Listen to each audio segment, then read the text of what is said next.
회의 시작하겠습니다. 내일은 김영삼 전 대통령 서거 10주기입니다. 오늘 우리 국민의힘 지도부는 10주기 기념 추도식에 참석합니다. 김영삼 전 대통령은 민주주의에 대한 불굴의 신념과 투쟁으로 30여 년에 걸친 권위주의 체제를 청산하고 이 땅의 민주화 시대를 활짝 열었습니다. 역사는 반복된다는 말도 있습니다.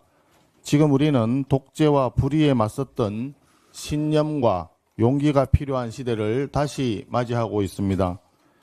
김영삼 전 대통령이 남기신 정신을 다시 한번 깊이 새기면서 독재의 길로 들어서고 있는 이 정권에 맞서 결연하게 싸워나가겠다는 각오를 다집니다.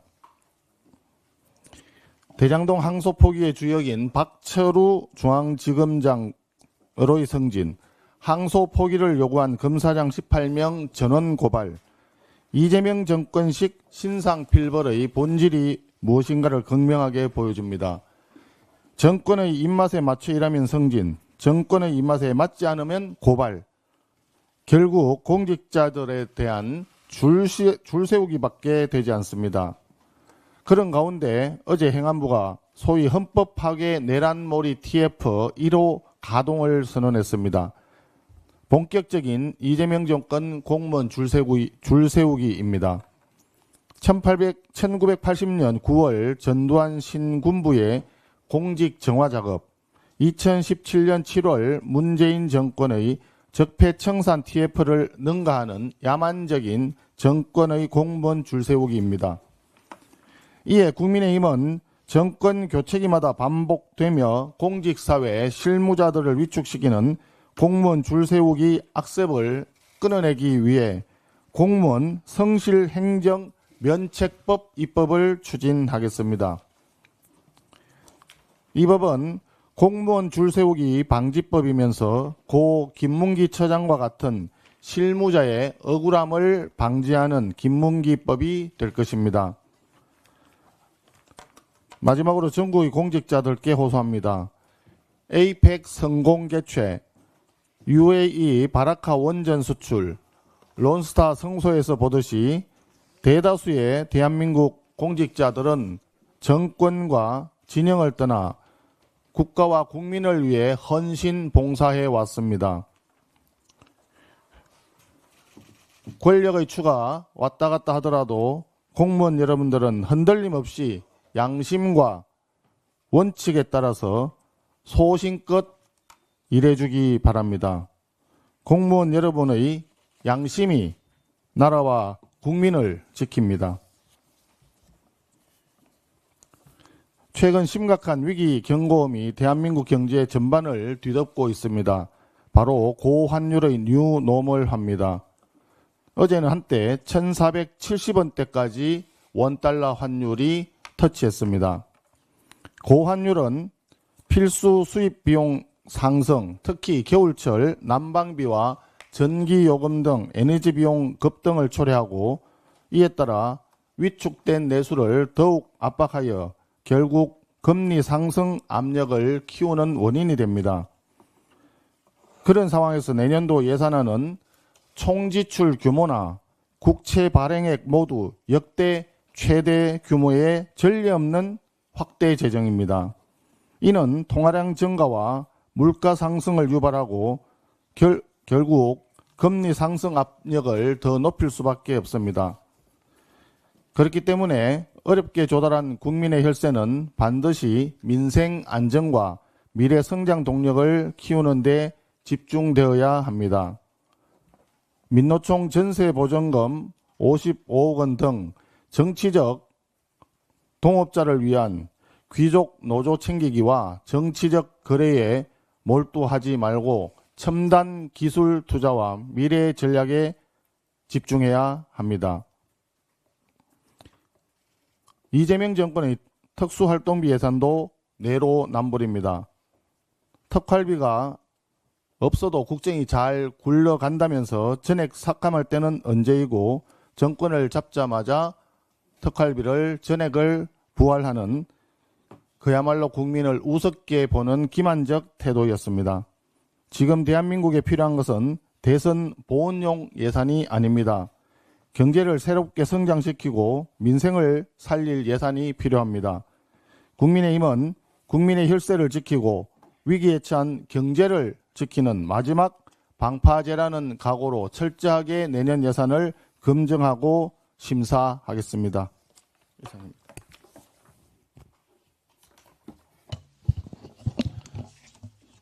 사무총장 정의용입니다.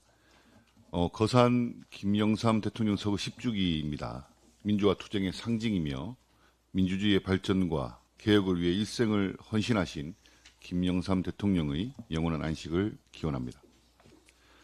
패스트트랙 충돌 사건 1심 선고에 대해서 말씀드리겠습니다. 무죄 판결이 나오지 않은 것은 매우 아쉽습니다. 당선 무효형이 나오지 않은 것은 너무나 당연한 결과입니다. 정치 영역에서 풀어야 했을 문제를 사법의 영역으로 끌고 가 민주주의를 퇴행시켰던 사건의 첫 번째 매듭입니다. 무엇보다 민주당의 의회 폭거에 맞서 일방적 국회 은용을 저지하고 헌정을 지키는 과정에서 발생한 불가피한 항거였음을 법원이 인정한 것입니다. 무리한 기소였고 무리한 구형이었습니다. 그것을 확인시켜주는 결과라는 것을 명심해야 할 것입니다.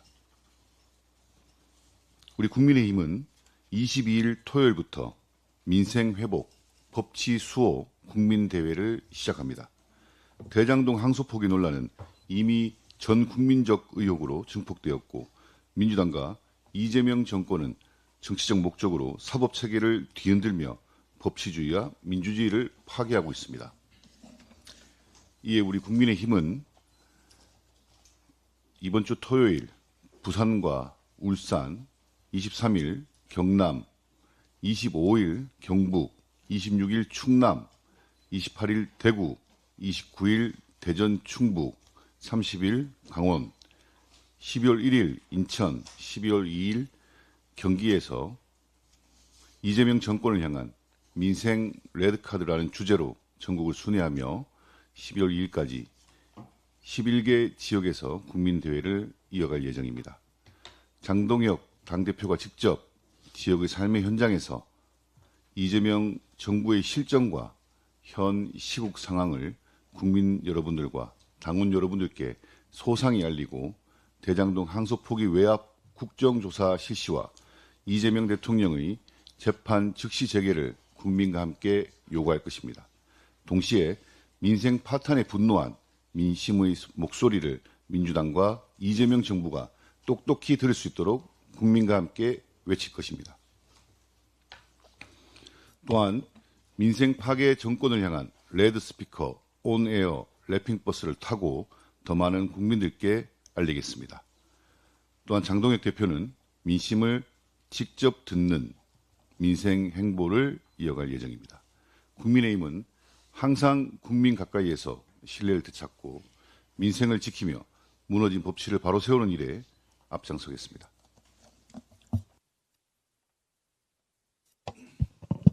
운영수석입니다. 어제 서울 남부지법에서 패스트트랙 사태에 대해 국민의힘 의원들에 대한 선고가 있었습니다.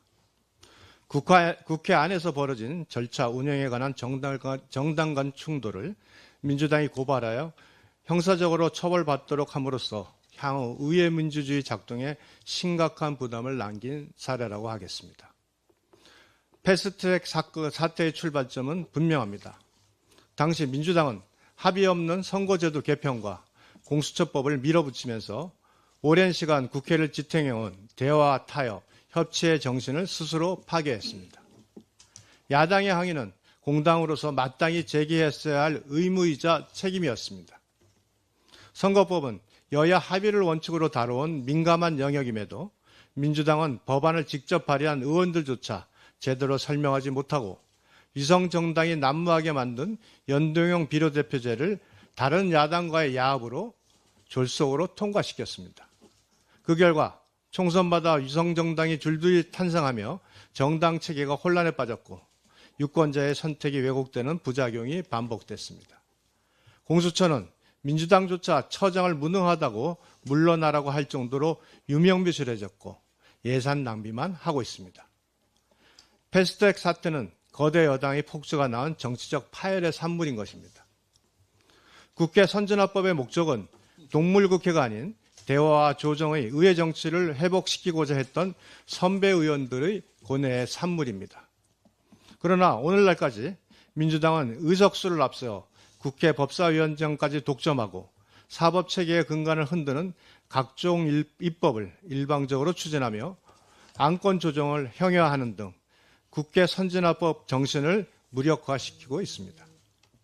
패스트트랙 사태 이후 민주당은 다수의 힘으로 밀어붙이는 것이 일상화되었습니다. 대화와 타협 대신 힘으로 밀어붙이는 민주당의 태도는 갈등과 진영 대결을 구조화했습니다. 민주당의 일방 독주, 절차 무시, 책임 실종 정치가 계속되는 한 국민의힘은 의회 민주주의를 지키기 위해 끝까지 싸울 것입니다.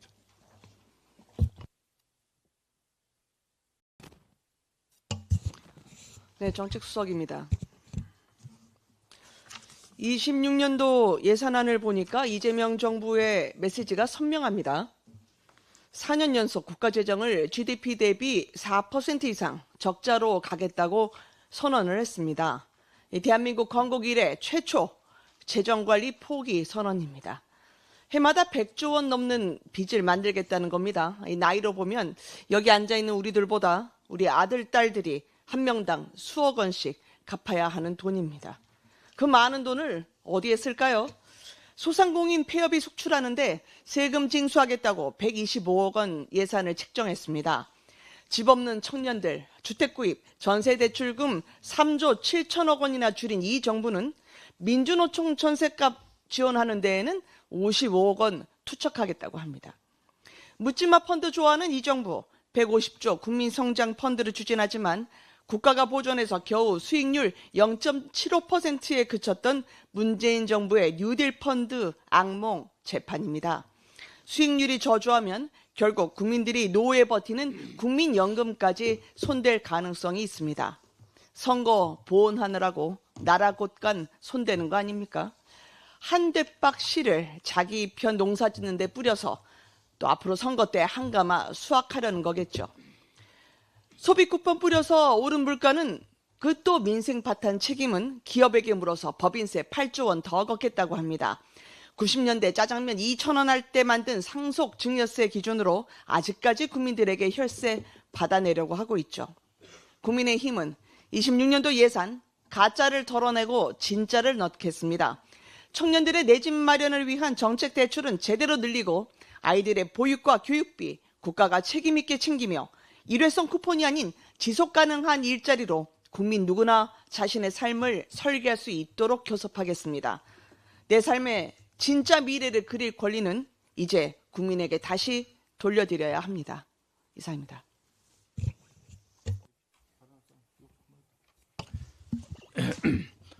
예, 기재위간사 박수영입니다. 여론조사 기간 미디어토마토가 뉴스토마토 의뢰로 18세 이상 전국 성인 남녀 1,037명을 대상으로 실시한 여론조사 결과가 어제 발표되었습니다. 이 조사에서 20대와 30대의 이재명 대통령 지지율이 2주 전 조사 대비 10%포인트나 낮아졌다고 합니다. 대장동 항소 포기가 주된 이유라는 분석입니다. 공정과 정의를 중요시하는 청년 세대가 분노하고 있는 것인데 청년 세대 등 국민들께서 더 잘 이해하시게끔 대장동이 왜 문제인지 설계자라고 자백했던 이재명 대통령이 어떤 설계를 했는지 좀 더 알기 쉽게 말씀드려 보겠습니다. 먼저 성남시와 김만배 등 대장동 일당은 자기들끼리 사업을 할 수 있도록 미리 판을 짰습니다. 미리 준비해둔 성남의 뜰이 우선 협상자로 선정될 수밖에 없는 조건으로 사업자 공모를 하고 미리 짠 대로 자기들 회사를 선정해서 속전속결로 사업을 시작했습니다. 법대로 하자는 성남도시개발공사 사장은 강제로 사퇴를 시켰습니다. 둘째, 도시개발 사업을 하면서도 현대건설 같은 대형 건설사는 하나도 끼워주지 않았습니다. 성남의 뜰 지분 구성을 보면 성남도시개발공사가 50%에서 플러스 한 주를 더 갖고 나머지는 일부 금융사를 제외하면 김만배 일당이 모두 나눠 갖고 있습니다. 자기들끼리 북치고 장구치고 다 하겠다는 것입니다. 셋째, 지분 구조상 성남시는 엄청난 초과이익이 발생하더라도 단 한 푼도 더 받지 못하도록 되어 있습니다. 지분 6% 내외의 김만배 일당이 지분 절반 이상의 성남시보다 몇 배의 대박을 얻은 것도 바로 그런 설계 때문입니다. 대장동 일당의 수익률은 무려 11만 %가 넘습니다. 또 성남시는 대장동 일당이 분양 필지의 절반 정도를 직접 분양하도록 하면서 공공시설 용지나 임대주택은 확실하게 줄여주어서 수익을 극대화해 주었습니다.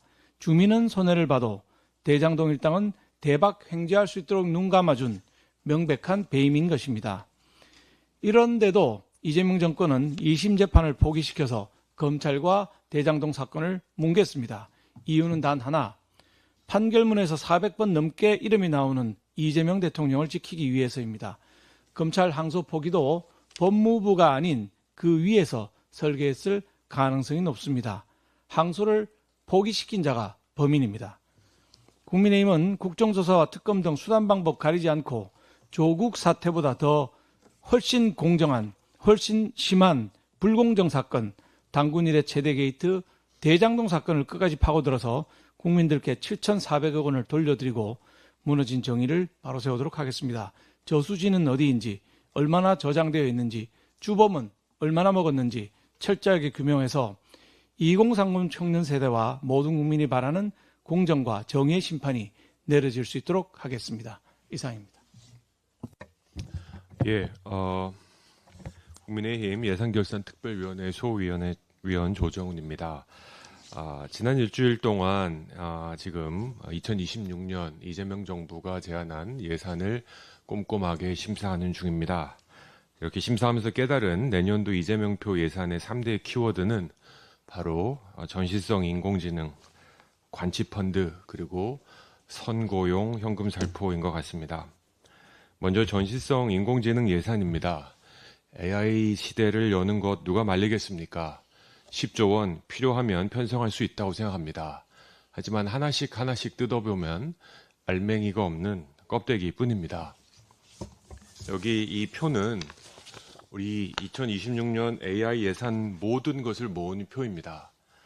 몇 개의 사업이 있는지 부처도 몰라서 확인해 보았더니 41개 부처에 700개가 넘는 AI 사업이 지금 포함되어 있습니다. 700개가 넘습니다. 구체적인 사업 내용도 명확한 정책 내용도 없습니다. 예산 배정도 두부 자르듯이 500억, 600억, 30억 아주 간단하게 떨어지는 000000 떨어집니다. 얼마나 산출 근거와 정확한 정책 목표가 없으면 부처마다 수십억, 수백억씩 나눠주면서 AI 강국을 하겠다고 하겠습니까? 정말 자기 돈으로 정말 우리 국민들이 열심히 일해서 낸 세금으로, 아니 그것도 모자라서 빚내서 운영하는 예산으로는 도저히 이렇게 할 수 없다고 생각합니다. 정말로 문재인 정부 태양광 예산과 판막입니다. 기억하십니까? 7조 원이 넘는 예산을 쓰고도 여전히 대한민국의 신재생 에너지 비중은 10%에 불과합니다. 우리는 10조 원 넘는 AI를 쓰고도 다른 선진국에 비해서 이렇게 예산을 쓰다간 AI 강국은커녕 AI 약국이 될 것입니다. 두 번째는 관치펀드입니다. 150조 국민성장펀드를 만들겠다며 1조 원을 넣었는데 이게 정부가 아닙니다. 마중물이란 명목으로 중기부, 과기부, 문체부, 복지부, 농림부 등 30개 이상의 모태펀드 예산을 포함시킵니다. 이제는 경찰청마저 펀드를 운영하겠다고 합니다.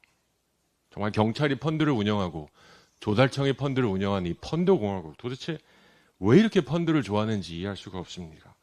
본인들이 운영은 못해서 한국벤처라는 기관에 수수료 주면서 맡겨야 되는 상황에서 이렇게 펀드를 좋아하는 이재명 정부를 이해할 수 없습니다. 마지막으로 현금 살포 예산이죠. 지역사랑 상품권 예산만 1조 1,000억이 넘습니다. 발행액은 24조 원에 달합니다. 비상조치였던 지역사랑 상품권을 이렇게 상시적으로 쓰는 나라는 선진국 중에 대한민국밖에 없습니다. 마시면 잠깐 기분 좋은 카페인 음료를 아침, 점심, 저녁 물처럼 마셔가지고 건강에 좋아질 수는 없을 것입니다. 저희는 의심합니다. 이 예산은 내년 6월 지방선거를 앞둔 포퓰리즘성 현금 살포에 지나지 않는가 싶습니다.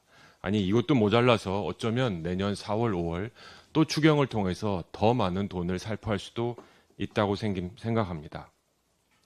그렇습니다. 환율은 어제 1,470원을 돌파했고 국고채 금리도 3%를 넘었고 비상식적 부동산 대책에도 서울 부동산 가격은 다시 올라가고 있습니다. 소비자 물가 상승률도 15개월 만에 최고입니다. 환율, 금리, 물가, 부동산 모두 오르고 있습니다. 오로지 내려가는 건 아마 이재명 정부의 지지율 뿐입니다. 이렇게 하루하루 힘겹게 버티는 서민과 영세 소상인들, 소기업들이 울고 있습니다. 우리가 낸 예산을 이렇게 과연 쓸 수 있는가 항의하고 있습니다. 국민의힘은 남은 예산 준비 기간 동안 정말로 생색내기 예산을 다 발라내고 민생 예산을 꼼꼼히 챙기겠습니다. 감사합니다. 보건복지간사 김미애입니다. 지난달 부산에서 한 고등학생이 추락 후 쓰러져 경련 상태로 발견되었으나 1시간 넘게 병원을 찾지 못한 채 결국 숨지는 안타까운 사건이 있었습니다. 시군 단위도 아닌 부산 도심에서조차 진료 가능한 병원을 찾지 못했다는 점에서 우리 의료 체계의 허점이 여실히 드러났습니다. 당시 구급대원은 부산 대형 병원 여러 곳에 연락했지만 모두 소아신경과 관련 배후 진료 불가를 이유로 환자 수용을 거절했다고 합니다. 국민 누구에게나 닥칠 수 있는 일이기에 불안감은 더욱 커지고 있습니다. 이번 사건의 가장 큰 원인으로 지역 의료 인력 부족이 지적되고 있습니다. 더 정확히는 지역 필수 의료 인력 부족이겠죠. 그러나 단순히 인력이 부족해서인지 아니면 이송 대응 체계에 구조적 문제가 있는지에 대해서는 면밀한 검토가 필요합니다. 어제 보건복지위에서 통과된 지역의사제 법안은 의료 인력이 부족한 지역에 의사를 안정적으로 공급하기 위한 제도입니다. 지역 필수 의료 정상화 목적에 걸맞게 운영되어 지역 의료의 불균형이 해소되기를 간절히 바랍니다. 다만 선발 인원, 복무 지역, 근무 기관 등 핵심 사항들이 모두 하위 법령에 위임되어 있어 실제 제도가 현장에서 제대로 작동할 수 있을지 여전히 물음표입니다. 또한 지역 의사 전형이 단순히 의대 입시의 전략적 수단으로 전락한다면 오히려 의사 계급화를 초래하고 지역 의료에 대한 신뢰 회복은 요원해질 것입니다. 복지부가 의료계와 충분히 협의해 하위 법령을 마련하겠다고 약속한 만큼 국민의힘은 그 과정이 투명하고 실효성 있게 진행되는지 책임감을 갖고 꼼꼼히 챙기겠습니다. 이재명 정부는 전 정부의 지역 필수 의료 대책을 거세게 비판했지만 정작 집권 5개월이 넘도록 구체적인 지역 필수 의료 정상화 로드맵을 내놓지 못하고 있습니다. 큰 그림 없이 지역의사제, 필수의료강화법 등 개별법 처리에만 속도전을 내는 것에 우려가 있는 게 사실입니다.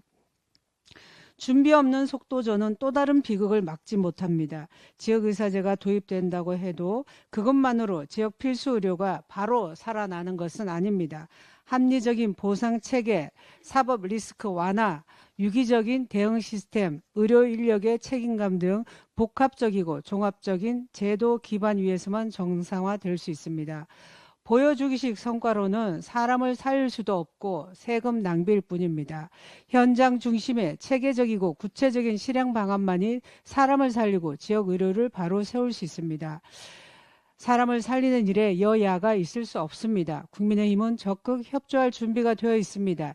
이재명 정부가 사람을 살리는 근본적이고 실효적인 대책을 조속히 내놓을 것을 다시 한번 촉구합니다. 예, 국회 과학기술정보방송통신위원회 국민의힘 간사 최영두입니다. 더불어민주당이 방송심의 기준에서 공정성을 삭제하는 내용의 방송법 및 방송미디어통신위원회 설치법 개혁안을 추진하고 있습니다. 대장동 범죄 수익금 약 8천억 원을 범죄자의 품으로 보장하더니 이제는 1987년 방송법 제정 이래 방송의 기본 원칙이었던 공정성마저 빼앗으려고 합니다. 방송법 조항에서 공정성을 삭제할 경우에 법조문 간에 문제가 생기지만 가뜩이나 정치 편향 방송을 일삼아원 일부 방송 행태에 노골적 편파 왜곡 방송을 부추길 것이라는 것은 불을 보듯 뻔합니다. 방통위 방심위 기능도 지난 정부 후반기 내내 중단시키더니 이제 공정성이라는 단어가 추상적이라며 없애려고 합니다. 대법원 전원합의체가 2015두 49474 판결에서 방송의 공정성에 대해서 명확히 판시했습니다. 방송의 공정성이란 사회적 쟁점에 대해 다양한 관점과 의견을 편향 없이 다루는 것이라고 분명히 정의했습니다. 미국 대법원의 판결도 똑같습니다. 얼마 전 론스타 소송에서 대한민국 정부가 승리했습니다. 론스타가 대한민국 정부를 상대로 벌인 투자자 국가분쟁 소송, 이른바 ISD는 더불어민주당 진영과 그 편향의 방송 프로그램들이 한미 FTA를 반대했던 주된 이유였고, 한동훈 법무장관 시절 론스타 대상 소송에 박차를 가했을 때는 세금만 낭비한다고 비난했습니다. 만약 공정성 원칙대로 방송이나 더불어민주당 진영 사람들이 다른 가능성도 생각했다면 그렇게까지 국론을 분열시킬 수는 없는 일이었습니다. 공정성은 정확성, 객관성과 함께 우리 사회, 우리 방송 언론이 편향과 흑백 논리, 진영 논리에서 벗어나 다양한 가능성을 보고 더욱 정확하게 국민을 통합하고 미래를 준비하도록 하는 토대입니다. 더불어민주당은 김어준 정치 편파 방송으로 파탄에 이른 TBS에 방송발전기금 75억 원을 주고 국악방송, 아리랑 국제방송, 언론중재위원회 지원 방발기금은 빼앗겼다고 합니다. YTN을 공기업 손으로 되돌리자고 합니다. 국민이 누려야 할 공기업 수익으로 정파 방송을 만들고 불공정, 분열, 편파 방송을 확대시키려는 더불어민주당에 대해서 국민의힘인 국민과 함께 맞서겠습니다.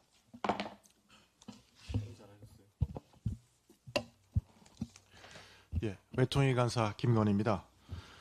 최근 한미 관세 협상의 핵심 당사자인 김정관 산업부 장관과 김용범 정책실장이 특정 유튜브 채널과 언론에 연이어 출연하며 협상 마쿠 스토리를 쏟아내고 있습니다. 김정관 장관은 미국 측 협상 상대인 러트닉 상무부 장관이 9.11 테러로 동생을 잃었다는 사실을 알게 된 뒤 추모 예배에 참석했고, 이것이 협상의 전환점이 되었다는 식의 에피소드까지 공개하고 있습니다. 김용범 실장은 러트닉 상무장관과 비공식 채널이 있었다고 밝히며, 이를 통해 한국이 밟는다고 밟아지는지 보라, 밟는 발도 뚫릴 것이다 라는 메시지를 전달했음을 인정하며 강하게 협상에 임하였다고 강조했습니다.